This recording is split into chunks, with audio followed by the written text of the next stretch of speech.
Welcome back to the Stuff About Money podcast. I am Erik Garcia, certified financial planner, and joined by my co-host Xavier Angel, certified financial planner, newly minted certified financial planner.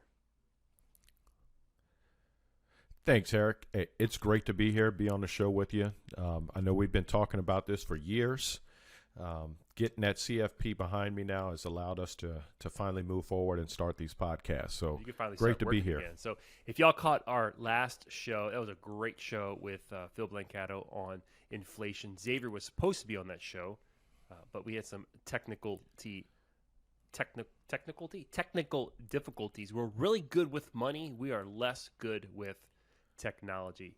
So Xavier, it's good to have you here. Today, what we're going to be talking about are 2 ways to increase your net worth in 2022. But before we do that, I'm going to ask a favor of y'all. If y'all like what you're hearing, do me a favor, go ahead and follow us on your favorite podcast listening app. You can find us on Apple, Spotify, Google, wherever you listen to your podcasts, you can find us there. Also, if you have any question about money, if there's something that you've just been itching to ask us, I know I had multiple conversations over the holidays with different people asking me some random questions about money that are going to become topics of this show. We'd love to hear from you. So if you go to stuffaboutmoney.com, there's a place where you could ask us questions, and who knows, maybe your question will become a topic of one of our episodes. But before we hop into this, Xavier, I'm looking behind you on the windowsill. Is that a blow pop that I see up there behind you? That is a blow pop. Where? That is a blow pop, Erik. Where- Thank you for that. So for those, so Erik and I have been going back and forth over the past 8 to 10 months now. These blow pops have just been showing up We're just all big over the kids. place. But I We're think just I've big got, kids. yeah, we are. But But that So, keeps context. Context. I come to the office one day and there's a giant box of blow pops on my desk. Xavier's like, take it home for the kids. My kids don't eat blow pops, Xavier. You take it home to your kids. I've got 16 boxes, he says. So I put the blow pops in his office. A couple weeks later, they show back up in my office. So that I randomly place some blow pops in his office. And then I come home one day, or come to the office to podcast one day, and he's got I don't know how you managed to do this, man, but you had blow pops like threaded through the microphone. So I pull the mic down and blow pops fall. So we've been kind of going back and forth. So stay tuned. But hold on, Erik. Before you go, you gotta tell them about the best one, your birthday present. Oh man! On my birthday, we ran to my house to grab some Cuban coffee for the day, and we come back to the office and we work. So I get home, I'm getting ready to go to bed.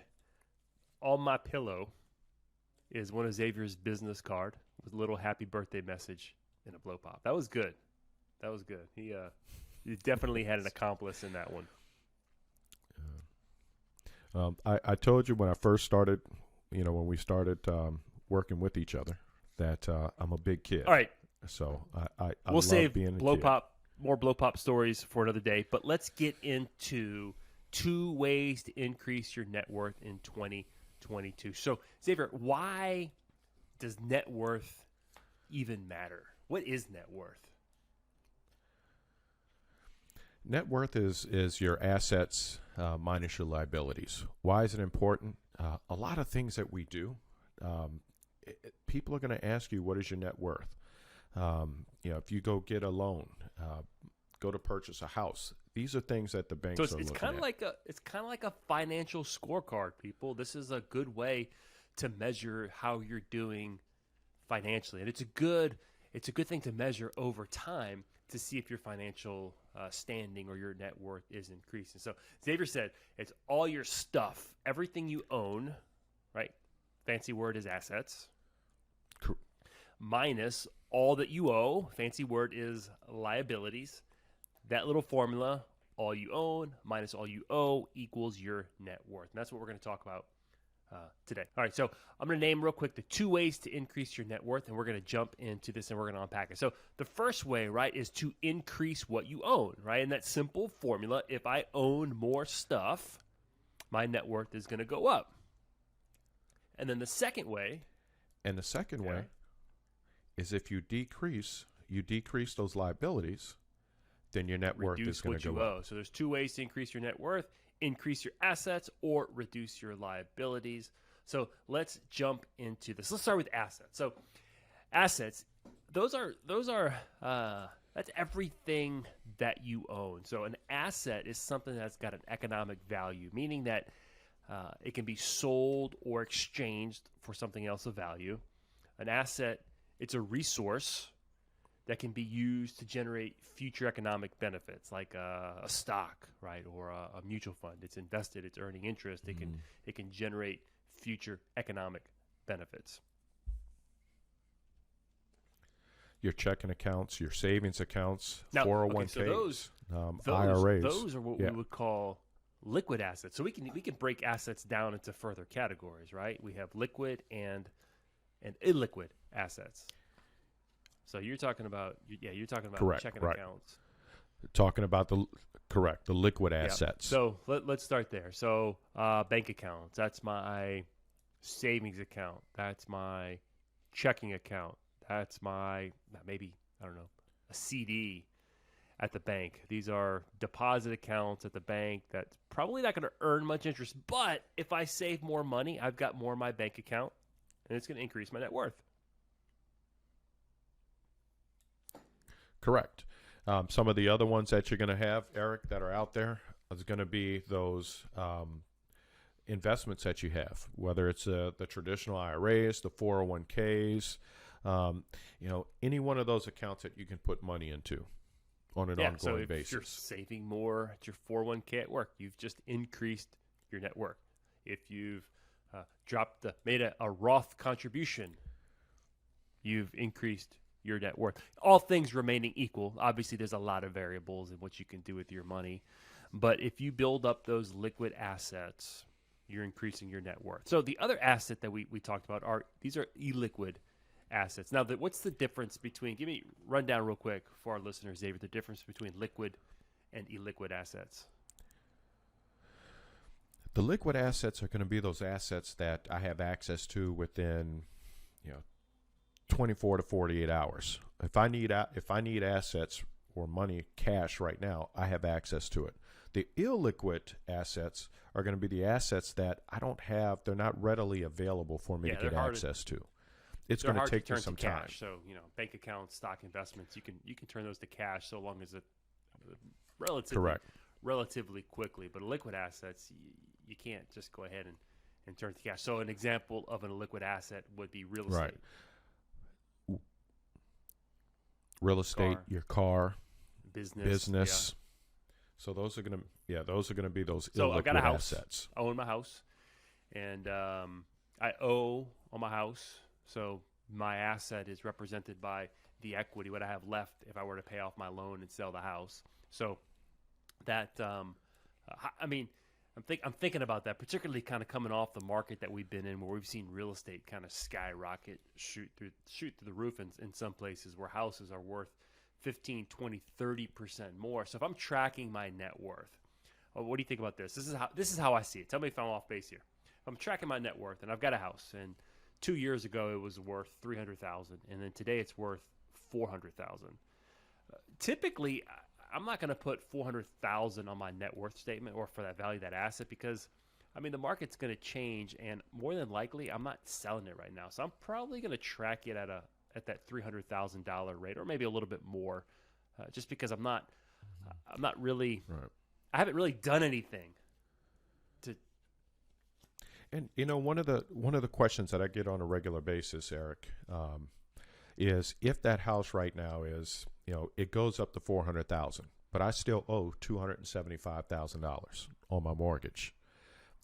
What is the real net worth or the value of that house? I get that often. What would you tell people? Real estate's.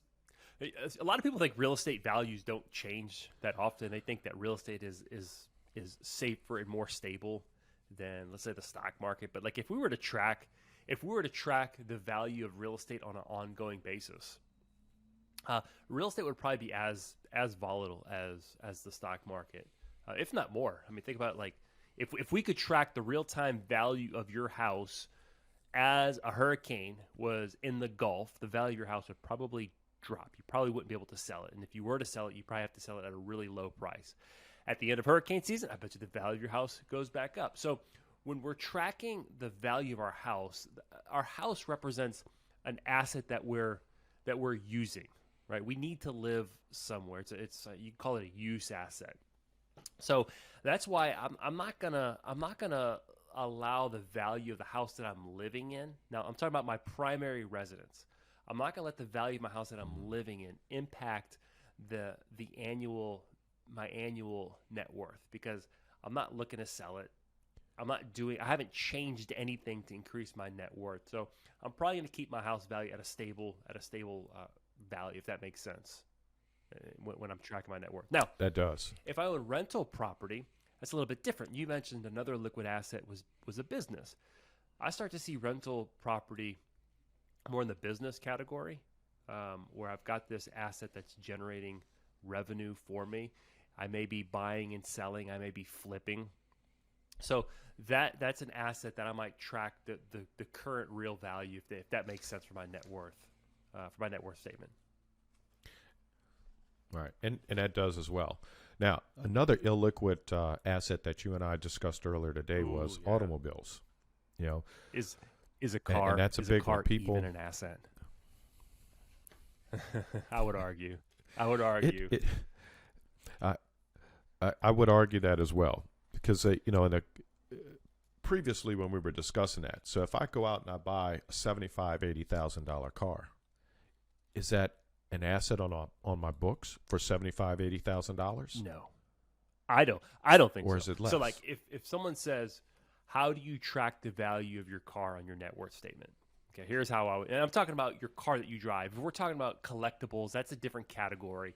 That's a collectible. It's an antique. That's a totally different category of asset. We're talking about the car that you drive every day to work. I would say this: an automobile is a depreciating asset, meaning it will be worth less tomorrow than it is today. We know that for sure. Okay, you can argue with me that during the pandemic, cars actually appreciated in value. That's an anomaly. That's not going to happen every year. So as a general rule of thumb, your car is going to lose value. So I don't care if you're driving a $100,000 car today. Unless you plan on selling it today, do not track that car in your net worth statement as $100,000. I would track it. It does have economic value, right? One of the definitions of an asset is economic value. I can exchange it. I can sell it for money or trade it in for another car. So on your net worth statement, the way I would track it is I would probably try to forecast the value of that car into the future when I'm going to get rid of it. It's a little bit of a guessing game.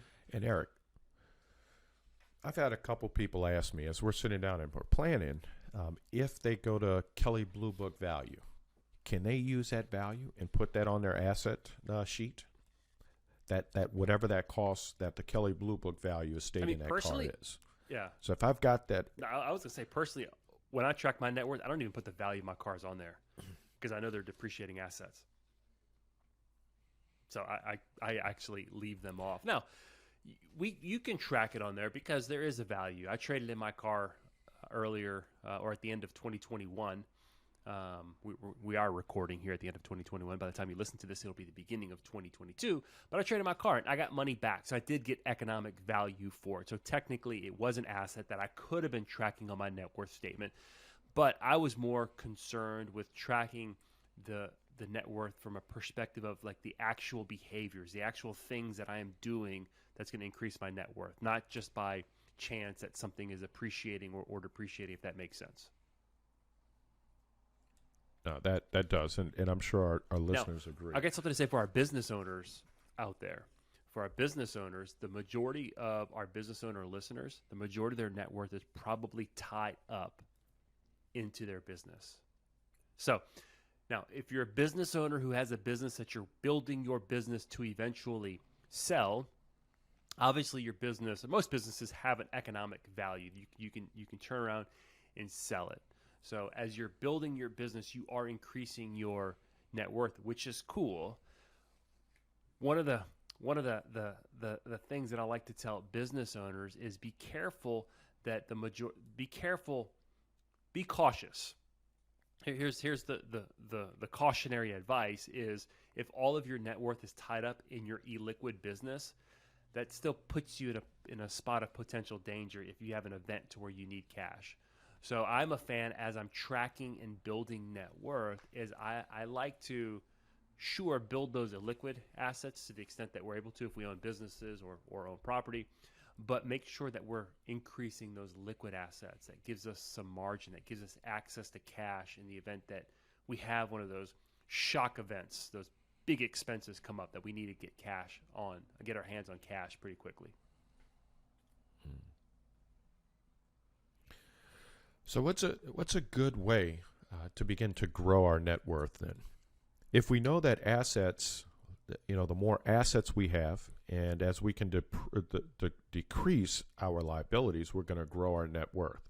What's the best way to go about that? Okay, so since we're talking about increasing assets, there's really only one way, and I'm kind of looking at those liquid assets. There's really only one way to increase those assets.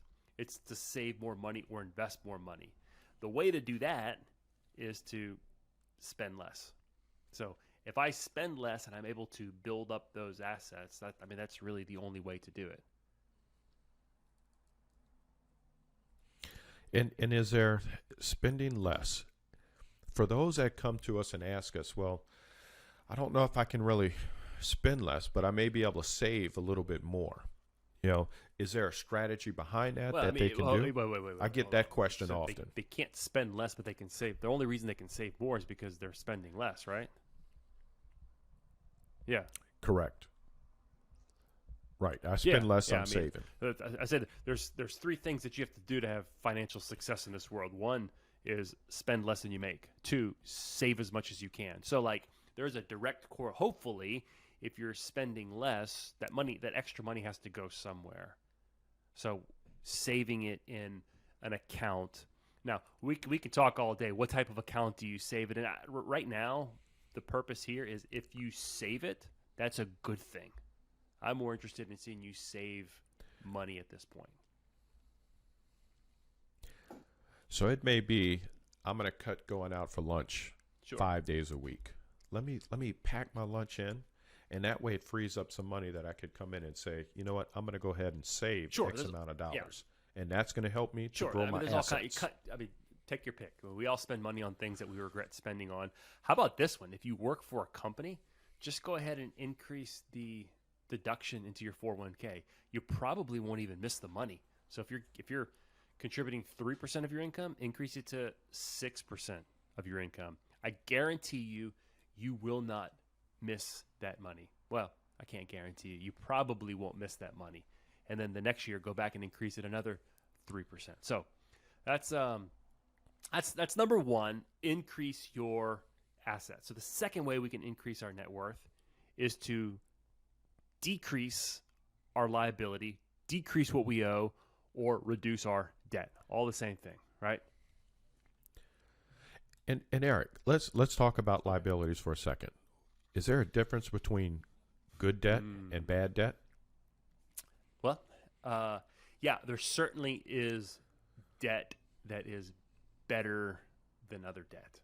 So when we talk about debt, it's really hard. It's really hard to make it in our society today without having any debt, especially early on, especially when you're building, when you have a young family and you're building, right? I mean, who pays cash for a house, right? You have to borrow to buy a house. It's kind of hard sometimes to buy a reliable car if you need a car for to get you to and from business. If you start a business, sometimes you need to borrow capital to start the business. So here's how I think about good debt versus bad debt. Money that you borrow or debt that you accrue for consumeristic things. I'm going to spend it. I'm going to go out to eat. I'm going to go buy expensive clothes. Maybe I'm going to say car, but I'm going to say a luxury car, more car than you actually need. To me, that is debt that is being created to support or in a consumeristic standpoint. Debt that you incur as an investment of some sort, right? I'm going to borrow money to go to school to get a degree that's going to earn me a higher income. That's not a bad deal. I'm going to go borrow money from the bank to hire a staff person who's going to help me be more productive, therefore earning more money. That's a good use of debt. I got to go live somewhere, and I can go rent for $2,000 and pay somebody else, or I can go buy a house, get into a mortgage, and pay $2,000. Well, that, so long as that's an affordable payment, that's okay debt. But the credit card debt, that unsecured, that high interest debt, man, that is the antithesis of building net worth. We could do a show, one thing that you can do to reduce your net worth in 2022, and I would just sit there and talk about take out more high interest credit card debt. So if I'm sitting here and I've got all my debt, I'm looking at everything that I owe right now. Yeah. I've got my student loans, I have my home, my house, the mortgage, I've got my car, and then I've got all this credit card debt. Where should I start in 2022 to begin to reduce that debt? That's the $1 million question. So I mean, really, really easy. We're going to start with the worst possible debt. It's the debt that's costing you the most. The way we determine what debt costs us the most is high interest rates. Is that credit card debt? I think the average.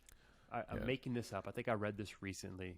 It's got to be around. I think it's like 5, 6. Go ahead. I was going to say 12. I read recently the average credit card debt is somewhere between $5,000 to $6,000 per American. So it's somewhere in that range. Oh. Now the average debt. That's actually lower than what I thought. What you're thinking of is the average just debt in general per American is going to be higher once you factor all things in there, student loans, mortgage, all that. It's higher than that. But I think the average credit card debt's about somewhere between $5,000 and $6,000 per American. If you're paying, let's just say 20% on that credit card, okay, and you're paying the minimum, which is high. It's probably not the highest. I've seen 25, 26%. Let's just say 20%. And you're paying the minimum, so you're not reducing what you owe. You're just paying the interest on that. What's that? We're looking at $1,000, a year, $1,200 a year, just in interest. We're not buying anything. I'm not taking anything home from the store. I'm just paying interest on things that I already bought in the past. So, Eric, what you're telling me is if I get that minimum payment is $75, and I pay that. So are you saying that a majority of that is going towards the interest? Just I think you know the answer to that question, Xavier. You tell me. And it is. When you pay those minimums, the majority of that is going towards. So that's where I would start there. I would start with high interest. That'd be the first place I would start. Look, if you're in debt, I get there's situations where you need credit cards. Sometimes, I mean, some things happen, and you just, all of us, different people find themselves in different situations in life. So I get it. But as a general rule of thumb, if you are in debt, if you are not paying your credit card off at the end of the month, stop using it. Stop using it. Every time you swipe it, that thing that cost you $10 is probably costing you $12, $13, $14, maybe $15. That might be a little much, but that's the idea, is that you're never getting out of debt. You're constantly paying these high interest rates. So just stop using it completely. Go to cash. Get a debit card. A debit card represents money in your bank account. You can only spend what you have. I don't care. You can say, well, Eric, but the points are good. Y'all, I'm telling you, if you do not pay your credit card off at the end of every month, I don't care what kind of points and rewards they're throwing at you. The credit card money is making the credit card money is making money on you hand over fist, and it's foolish to think that you're beating them. Right. Well, they're giving you all of these incentives because they know, as you mentioned earlier, that debt is there. Most people are not paying those credit cards back on a monthly basis. Yeah, so that's where I would say. I would start there. We were talking earlier about cars and auto debt. Like most of us, we need a car to get to work, to do our things. So there's a part of owning a car that I would say is an investment in our ability to earn an income. So we have to have a car. But you know what? If I'm going to drive, if all I can afford is a Ford, then I don't have to go buy an Audi, right? We have to buy cars that make sense within our budget. So, so from an auto standpoint and you know, we're talking about what to do to increase your net worth in 2022. If you're out there looking for a car, maybe you buy a less luxury brand vehicle out there to keep your note as low as possible. Xavier, we're talking about student loans earlier. That's kind of hard to avoid these days. College is outrageous. It's outrageous. It's outrageous. It's just and we were expensive. talking about, so what's an acceptable amount of student? This isn't going to help you in 2022 right now. I mean, if you're thinking about going to school or sending a kid to school, this might help you. But yeah, what does the industry say? Like an acceptable amount of student loan debt to take on is? It's going to be equal to that to your annual pay like when you get out of school. Yeah. So if you're expecting to come out of school and get a job that pays you $75,000 to $80,000, then that acceptable rate is going to be $75,000 to $80,000, not the $125,000 or $150,000. But if we're trying to improve our net worth for 2022, you already potentially have student loan debt. That would be something I would look at. Here's the thing about student loan debt that's crazy to me. One, that school has gotten so expensive, but man, student loans are like mortgages these days. It's amazing to me how many people are paying on these things for 15, 20, 30 years. It just doesn't seem to go away. When I came out, mine was over 24 years is what it projected to. I mean, it is. It is a mortgage. And I'm seeing some of these kids come out now with these astronomical amounts that they owe. So in 2022, what can we do to begin reducing that? Okay. Is there a plan for it? I mean, let's go back to what we said in increasing your assets. Spend less than you make. So part of building your net worth, right? There's two sides of that equation: building your assets and reducing your net worth. I would say this: if you have high interest credit card debt, I would save enough to get you through, an emergency if something were to happen, a few thousand on the side, and then I would start attacking the heck out of high interest debt. That's where I would start. So you're impacting both sides of the equation. You're increasing your assets a little bit and then decreasing your debt. Now here's the thing: as you decrease your debt and you pay off credit cards and you pay off student loans, the mortgage, I would say this: the mortgage would be the last debt that I would go after.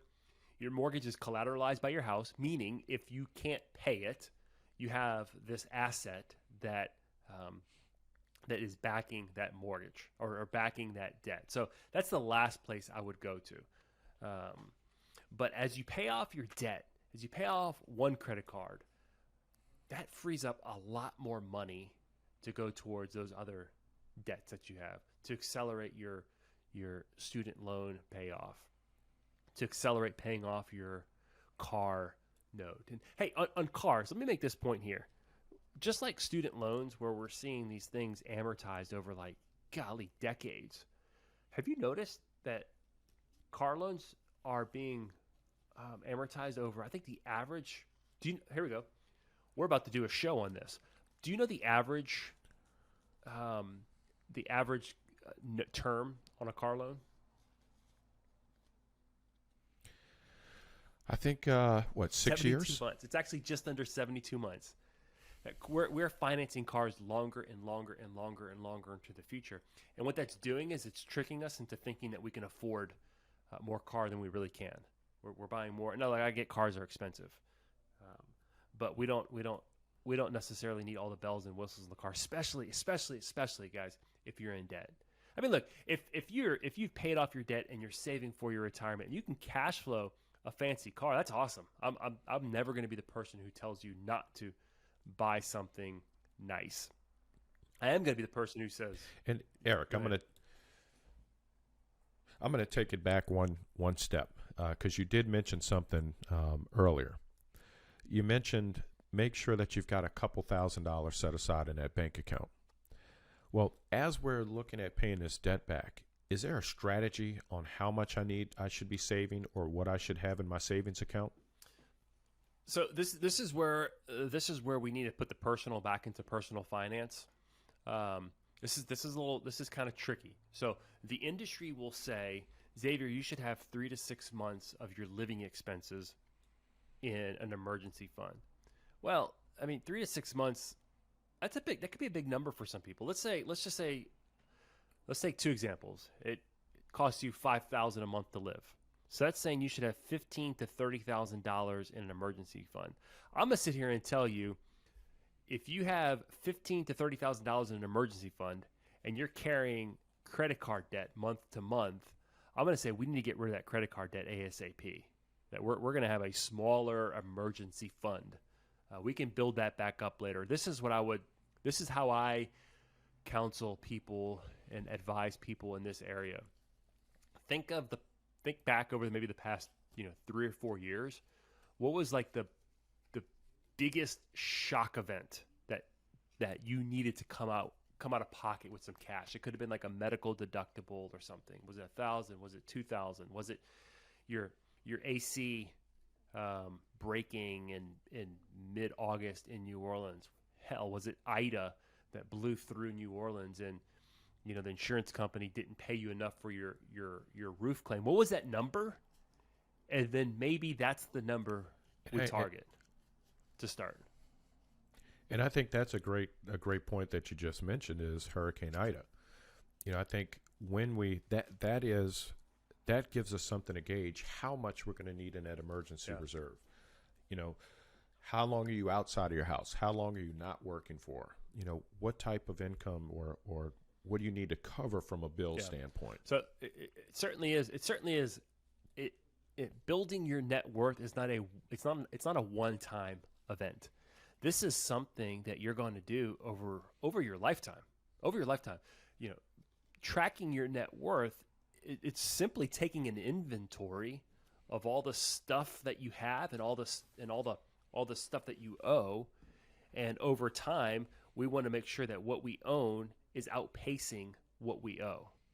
So this is a process that's going to build your financial situation.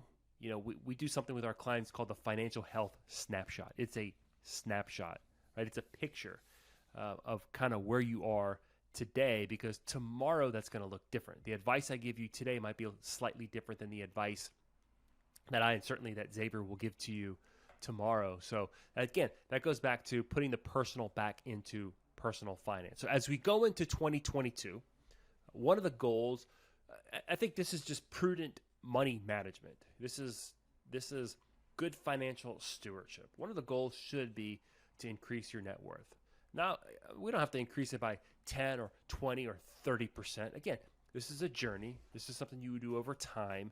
We want to increase your net worth. Let's start by just simply increasing your net worth. If that means you reduce what you owe by a few dollars, then you've increased your net worth. If it means that you save a little bit more in your emergency fund, you just increased your net worth.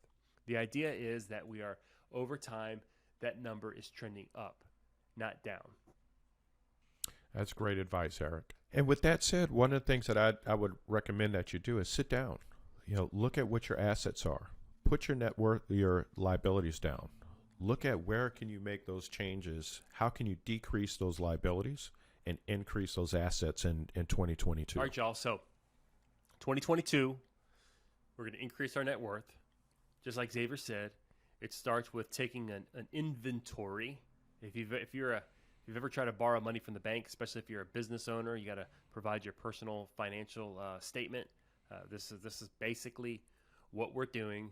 Pick a debt or two debts that you want to pay off or impact, and just make a plan real specific to that one on that one account, or pick an account that you're going to increase, whether it's your 401k, a savings account, an emergency fund, whatever it is. Make a commitment to it. Work towards that goal. And look, if you meet that goal before the end of the year, set another one. So thanks for listening. We hope that these are valuable lessons that you didn't learn in school that we can bring to you now. It's never too late to start making good financial decisions. Appreciate it. We want to thank you guys for listening and tuning into our podcast. And if you like this, we do ask that you guys share this. Send it out to your friends, your colleagues, but go ahead and share our podcast. Thank you.